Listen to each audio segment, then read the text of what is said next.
এবার আর একটা গুরুত্বপূর্ণ কথা বলি। আমরা শরীরে যখন কোনো আঘাত পাই, সেই আঘাতের খবরটা আমাদের ব্রেনে তো স্নায়ু মারফত যায়, এবং সেখানে আমাদের মস্তিষ্কের একটা পার্টিকুলার পার্ট অ্যাক্টিভ হয়ে যায় সেই পেনটাকে রিয়েলাইজ করার জন্য। এবার মজার কথা কি জানেন? রোমান্টিক রিলেশনে ব্রেকআপ হওয়ার যে কষ্ট, সেই কষ্টও কিন্তু ব্রেনের ওই জায়গাগুলোকে অ্যাক্টিভ করে দেয়।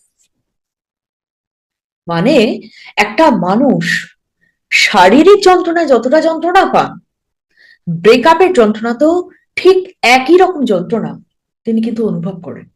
সেই কারণে ব্রেকআপের পর বা লাভ ওয়ানকে হারানোর পর কেউ যখন বলে, বলে না অনেকে যে আমার বুক ফেটে যাচ্ছে, আমার শ্বাস বন্ধ হয়ে আসছে, কথাগুলো কিন্তু কথার কথা নয়। সত্যি সত্যি তিনি সেই সময় সেইগুলো ফিল করছেন। সত্যি তার ভেতরে হাহাকারটা ঠিক অতটাই তীব্র। বুক ফেটে গেলে, হৃদয় দ্বিখণ্ডিত হলে যে যন্ত্রণাটা হতে পারে, সেই সেম অনুভূতি, সেই সেম ব্যথা তিনি কিন্তু তখন ফিল করছেন। এর পেছনে বৈজ্ঞানিক সত্যতা রয়েছে।